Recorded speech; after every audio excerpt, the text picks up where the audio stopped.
começamos também no microfone. Então começamos. Sem edições. Sem vinhetas. Não, mais uma edição do nosso podcast, da nossa linha aí do Até o Sisu. Vamos conversar com o Luciano sobre mais uma etapa aí, sobre mais um assunto que é interessante vocês saberem para a prova, vocês estarem apropriados para a prova. E hoje a gente vai falar sobre TRI.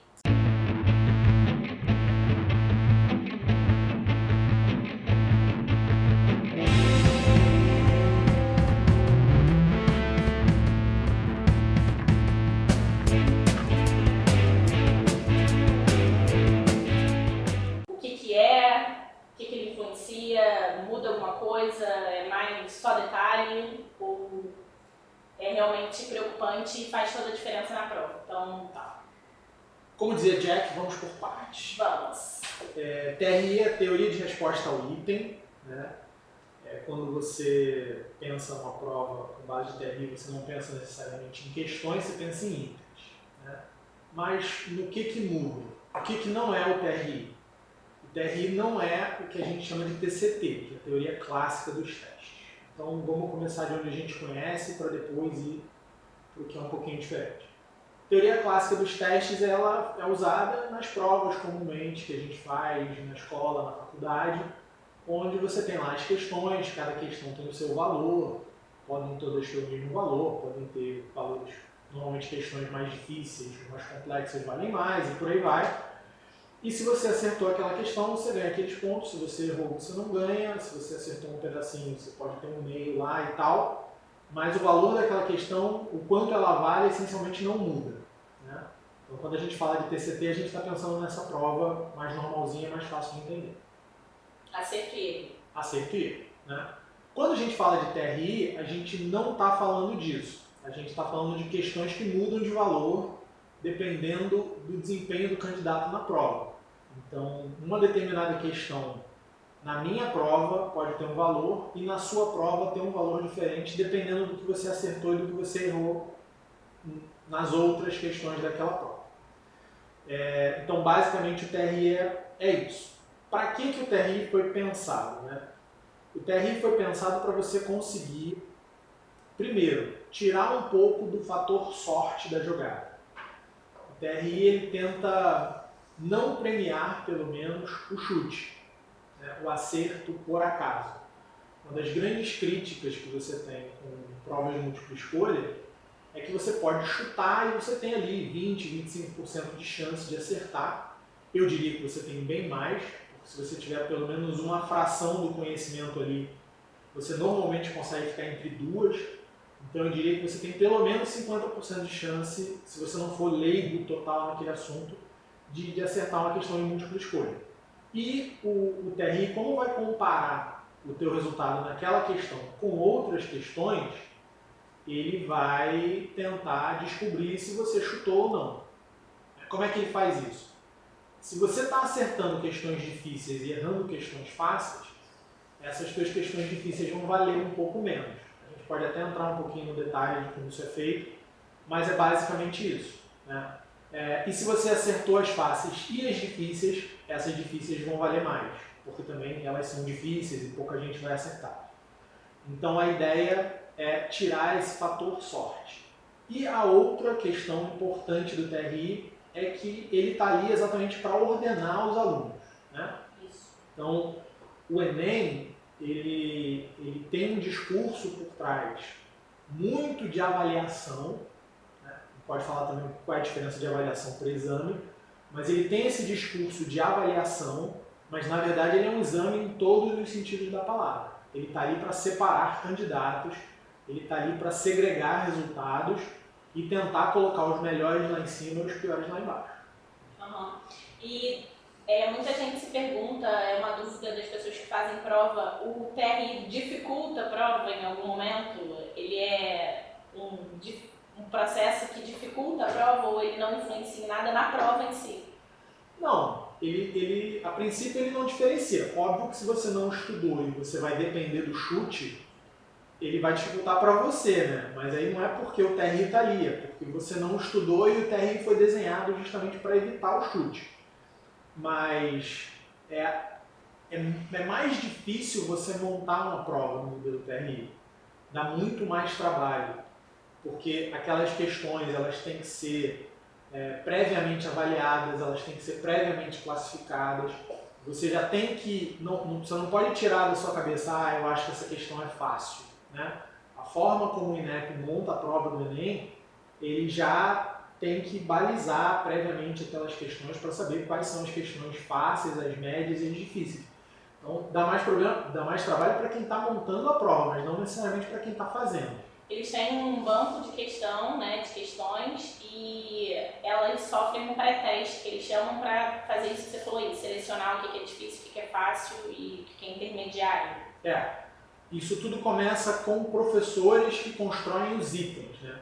Como eu falei lá no início, a prova ela não é encarado aquilo como uma questão, é encarado como um item. E o item, para ele ser validado, ele tem uma série de pré-requisitos. Para você construir um item para o Enem, você precisa de um tipo de enunciado, você precisa de alternativas, o descritor e os distratores daquela alternativa, por que você incluiu cada um daqueles distratores. Então, o professor, quando ele está criando, e os professores são pagos para fazer isso, quando ele está criando um item, ele precisa, não é só ele escrever um enunciado, inventar umas alternativas e tá pronto. Não. Ele tem que explicar por que ele está cobrando aquilo, ele tem que dizer qual habilidade da matriz ele está avaliando, logo qual competência está incluída naquela questão, e ele tem que justificar cada coisa que ele colocou ali naquela questão. Aí pronto, você construiu um item. Esse item, ele vai para um banco, e aí desse banco ele vai ser testado, né? Ele vai ser resolvido em alguma situação por um grupo de pessoas, ou em outras avaliações, ou sei lá, em grupos testes, não sei muito bem como é que o INEP faz isso. Nunca achei muito bem essa resposta, mas é isso que acontece.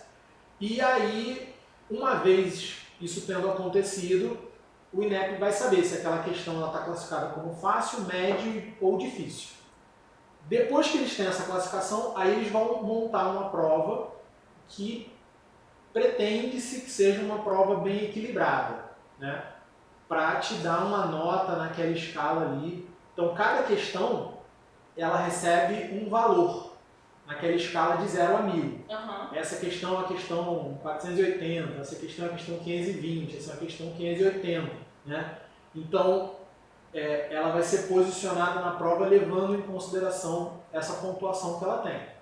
E aí, dependendo se o aluno acerta ou erra aquela questão, isso vai empurrando ele para a nota dele, né?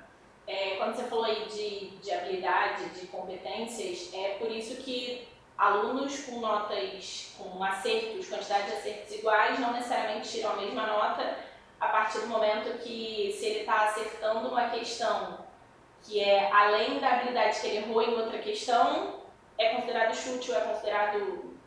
É penalizado, não vai valer tanto. O que acontece? Quando você acerta uma questão, sei lá, 580, e você erra uma questão 500, você não vai estar em 580, você vai estar abaixo disso. Né? Então, a única chance de dois alunos com o mesmo número de acertos terem a mesma nota é se eles responderam. Não é a única chance, mas o mais provável é que eles tenham respondido exatamente a mesma coisa em todas as questões. Né? Então, se você pega, eles estão no mesmo caderno do Enem, né, e estão fazendo as mesmas questões, e eles acertaram as mesmas e erraram as mesmas, eles vão ter a mesma nota. Mas se uma questão, um acertou, outro errou, e na outra inverteu isso aí, a chance deles terem uma nota até bastante diferente, ela já está presente ali. E uma outra coisa que eu acho que é dúvida das pessoas também é em relação a deixar em branco, né? Porque muita gente fala, então se eu acerto, se eu marcar a questão lá, mas isso a minha nota não vai ser total, igual o meu coleguinha que também marcou, eles falam, melhor deixar em branco. E isso é terrível, errado, muito. É muito errado. Porque o que acontece? Você não vai ter nada daquela questão. Né? Se aquela é uma questão muito difícil, sei lá, normalmente, vamos usar matemática aqui como exemplo. As questões difíceis do Enem, por exemplo, são as questões que envolvem logaritmo. Né? É até engraçado, se você reparar, quando você vê a galera no Instagram ou no YouTube, os professores que fazem vídeos para ajudar o pessoal a passar, eles adoram fazer questão de logaritmo, eles adoram fazer questão de setor de circunferência, de cálculo de área complexo e tal. E isso é muito bom para o engajamento deles, porque eles mostram para os alunos ali questões que os alunos têm dificuldade de resolver de uma forma mais simples, didática. São caras que têm uma didática normalmente muito boa para estar ali se expondo no Instagram e no YouTube. Só que qual é o problema? O problema é que aquilo não é a melhor forma de ajudar um aluno. Vai impressionar, vai gerar view pro cara, vai gerar engajamento.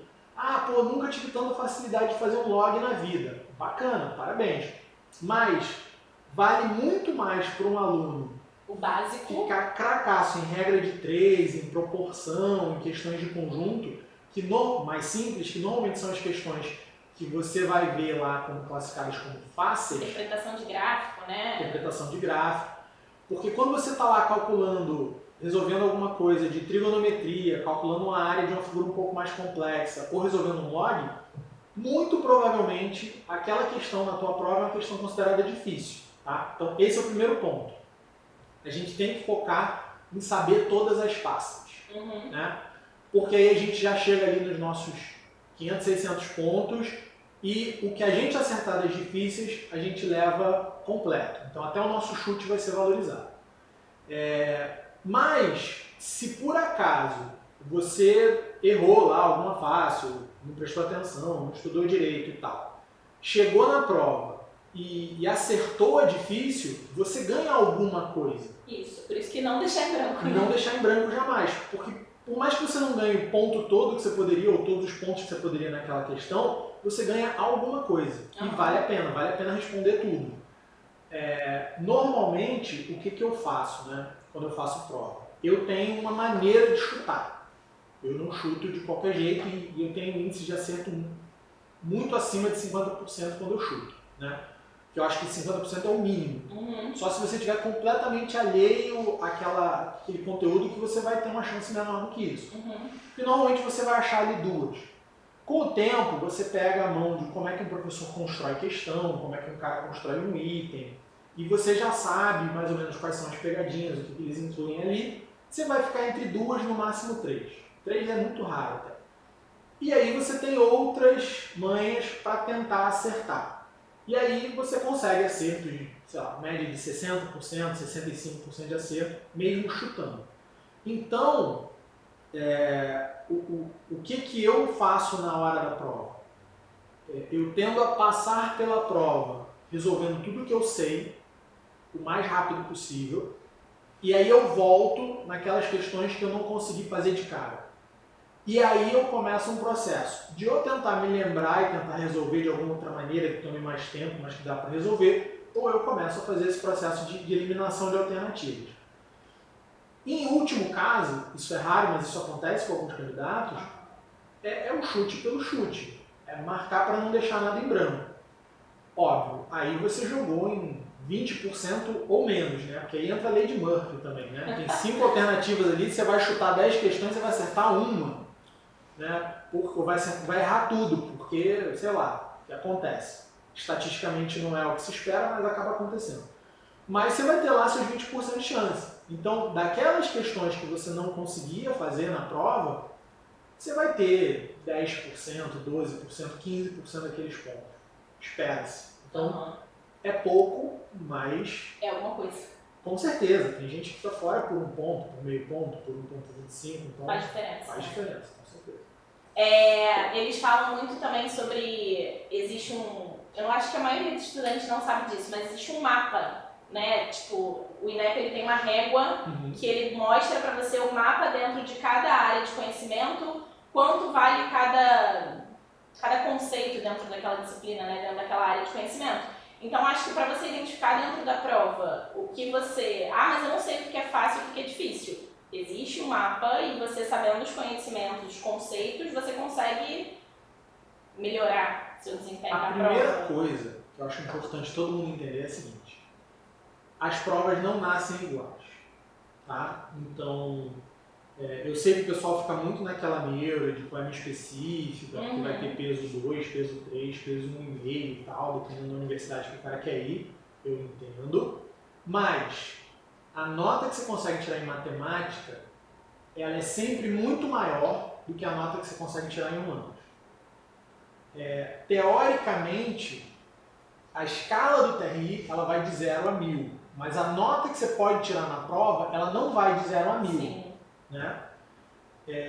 Às vezes em matemática, por exemplo, ela pode passar de 1000. Já teve vários casos de prova de matemática com nota maior que 1000. Mas nunca teve, que eu me lembre, uma prova de humanas que a nota foi maior que 900.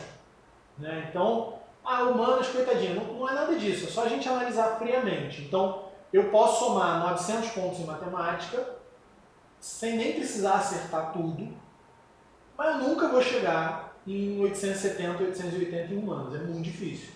Tá? Então, a primeira coisa que a gente tem que entender, em ordem crescente, é humanas, português, natureza e matemática. Isso é o primeiro ponto. Óbvio, você vai levar em consideração suas específicos, você pode até levar, mas eu acho o seguinte, se você já tem mais afinidade com aquelas disciplinas, naturalmente você vai ter um resultado bom naquilo ali, melhor. Então, não abandonar matemática e natureza e redação, obviamente, né, que vai até 1000, é essencial. Primeira coisa. Eu vejo muito aluno, eu sou de humanas, matemática não é... Cara, isso é um erro brutal, isso te tira muito ponto, isso te tira a vaga no final das contas. E começar pensando assim já é um bloqueio, né? Já é um bloqueio. O pessoal adora, crenças limitantes, crenças limitantes. Crença limitante, primeiro do que eu escuto aqui é eu sou de humanos. Né? Cara, matemática tem um monte de ponto ali em cima da mesa. E a prova de matemática do Enem, ela é uma prova que ela é muito transparente.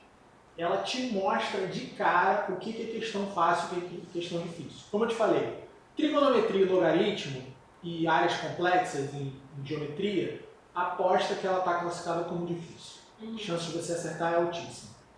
E tem uma penca de questão de leitura de gráfico, de proporção, que são questões muito fáceis. E que elas são fáceis na prova do Enem. A primeira dica é essa. Se você está achando aquela questão fácil, provavelmente no mapa ela está como fácil. E se você está achando aquela questão difícil, provavelmente no mapa ela está como difícil. Salvo que você seja um gênio numa determinada disciplina, ou que você tenha muita dificuldade em determinado assunto, não foge nessa não regra. foge, né? E aí você tem lá uma régua, e esses itens, essas questões, quando eles são avaliados, eles são posicionados nessa régua, né? Então, como eu falei, cada questão vai ter lá um número.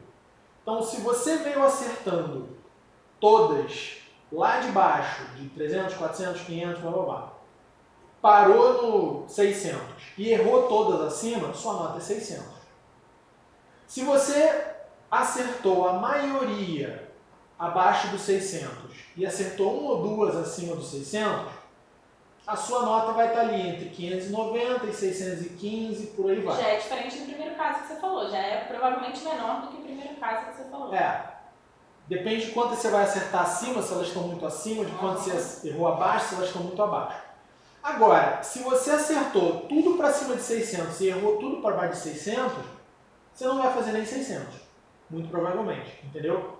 Então, é esse feeling que eu acho que é o mais simples. Que o cara não cria neura de tentar adivinhar o que é o que, e que eu acho que é esse sistema que eu falei que eu uso para fazer a prova que funciona muito bem. Bateu o olho, tem gente que perde muito tempo, que eu acho que a galera deveria evitar? Tem gente que perde muito tempo, não, você tem que fazer primeiro as fáceis. Aí o cara lê a prova inteira e sai marcando, essa é fácil, essa é difícil, essa é fácil, essa é difícil. Em vez de estar fazendo. Aí volta e agora eu vou fazer as fáceis. Cara, você já perdeu um tempo louco. Lê a tua prova. Primeira questão, achou fácil, resolve. Achou difícil, pula.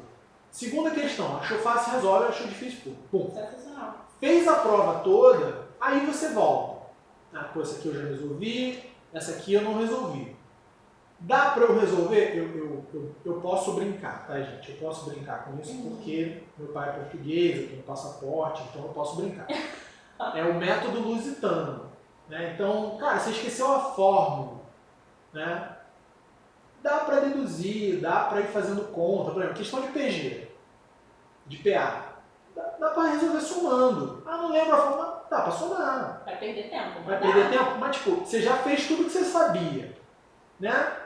Então, cara, entre deixar em branco ou entre dar um chute cego e prejudicar sua nota. Exatamente. Gasta teu tempo ali, né? Uhum. Então, essa é uma forma de fazer. Então, você vai resolvendo. Pô, então essa aqui... Aí, no final... Pô, cara, isso aqui eu não faço a mínima ideia. Não estudei, sei lá, ótica. Não sei a diferença de côncavo e convexo. Não adianta. Ainda tem jeito de chutar. Mas, simplificando aqui o papo, porque a gente não está falando de chute hoje, sempre tem gente de chutar, gente. Sempre tem um jeito de você acertar mais do que 20%, mesmo que você tenha assim um texto. Anotem isso e pensem aí, vale a pena a reflexão. É verdade. Então, cara, aí você chuta, entendeu? Aí você chuta e depois você vai lá e preenche seu cartão, né? Mas tem como fazer, tem caminho. É por isso também que a prova, ela acaba sendo... Não estou dizendo que estudar não é importante, muito pelo contrário, Estudar mas... é importante. Eu não falei isso.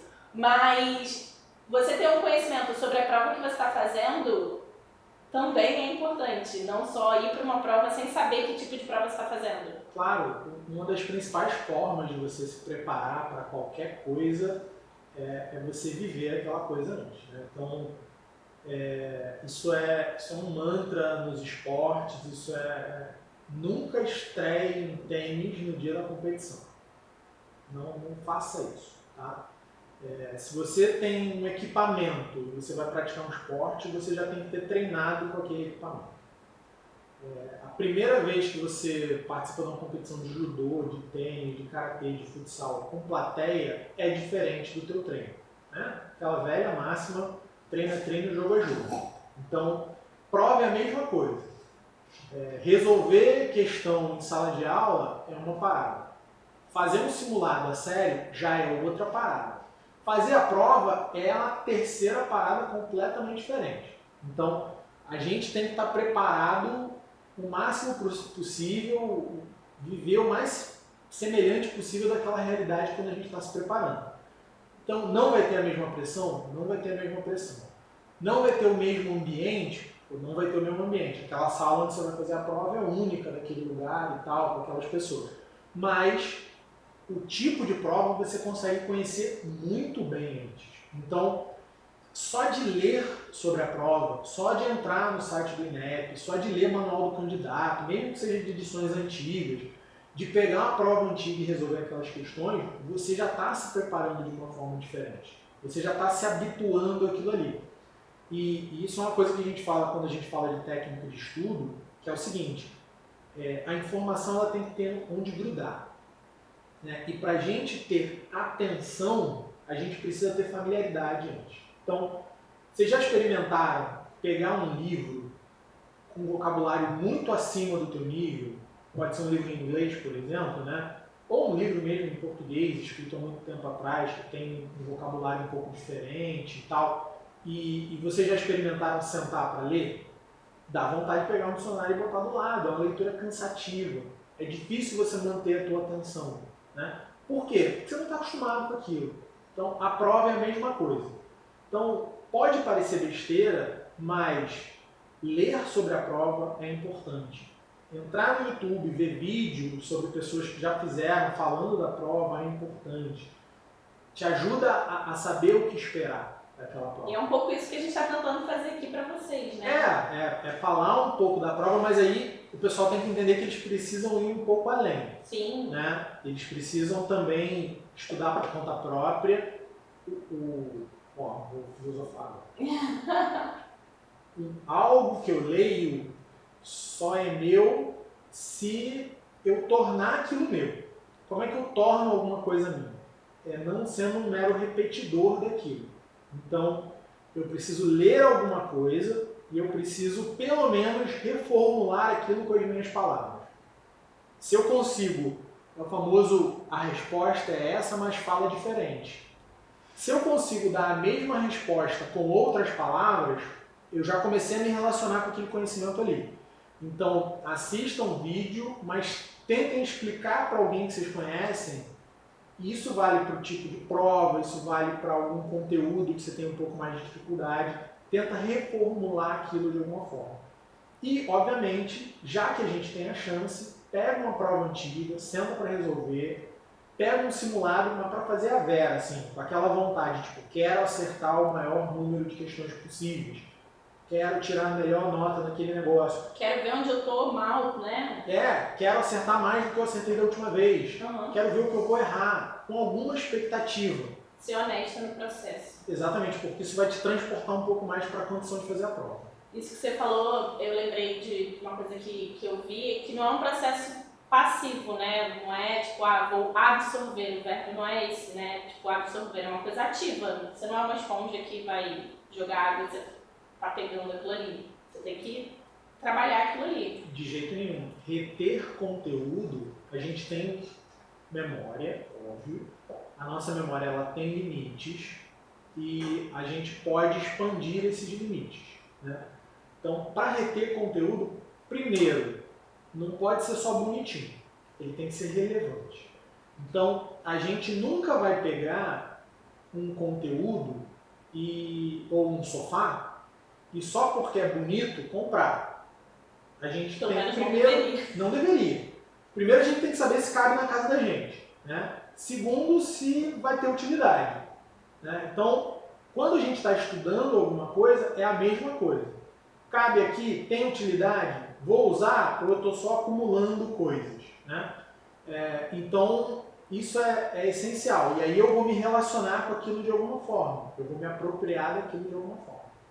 Então, sobre TRI, o próprio INEP ele fala, né? Ele usa o exemplo lá do sarrafo de corrida, de salto, né? Salto em altura. E ele fala que então, o TRI, na verdade, você não pode pular um sarrafo mais alto e errar o sarrafo baixo, né? Então, resumindo, pro TRI você não pode chutar, não pode errar coisas. Ele chama de coerência pedagógica, né? Você tem que ter uma linha de raciocínio pedagógico coerente. Na própria competição de salto em altura, né, você tem 3 tentativas ali para cada altura.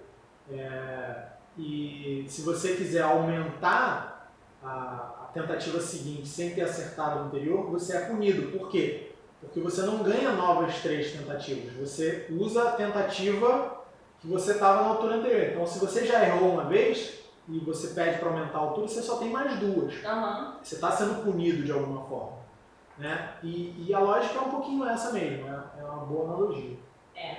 E eu acho que uma outra coisa que seria interessante, óbvio, para um próximo episódio nosso, mas que tem a ver com isso aqui, é conteúdos que mais caem, para a gente poder ver esse mapa aí, entender esse mapa de conteúdos e o que cai mais em cada área de conhecimento. Eu acho que tem muita coisa para falar de conteúdo. Eu acho que o conteúdo e a quantidade de conteúdo é uma das coisas que mais limita o aluno, que mais assusta o aluno. Então, tem algumas formas da gente se relacionar melhor com esse conteúdo, ter uma noção melhor do tamanho da tarefa que espera a gente e também essa questão do que mais cai, né? A gente deu alguns exemplos aqui, quando a gente falou de proporções, de regra de 3, de leitura de gráfico, de logaritmo, como coisas que são mais fáceis ou mais difíceis, mas elas também são coisas que estão mais presentes na prova. Com certeza. E o Enem ele não é a loteria, não é aquele negócio, a chance de dar 6 e 16 e 26 na Mega Sena é igual, né? Você está fazendo um sorteio lá. O Enem não é assim. Os conteúdos eles também não são tratados iguais. Tem conteúdos que caem muito e tem conteúdos que raramente caem. Então, aí eu tenho que ver como é que eu vou gastar meu tempo na hora de estudar também nessa escolha de conteúdos. Isso aí é muito importante para você otimizar o teu tempo. Então já sabemos do que falaremos no próximo. Beleza, no próximo podcast. a gente fala de conteúdo. A gente fala do que mais cai, de como concentrar energia no que vocês têm que estudar. para não perder tempo. Vamos falar da encebação criativa produtiva. Entenderam? Acho que não. Então tá bom, a gente volta com conteúdos pro próximo episódio. Beleza, pessoal. Valeu, Gabi. Valeu!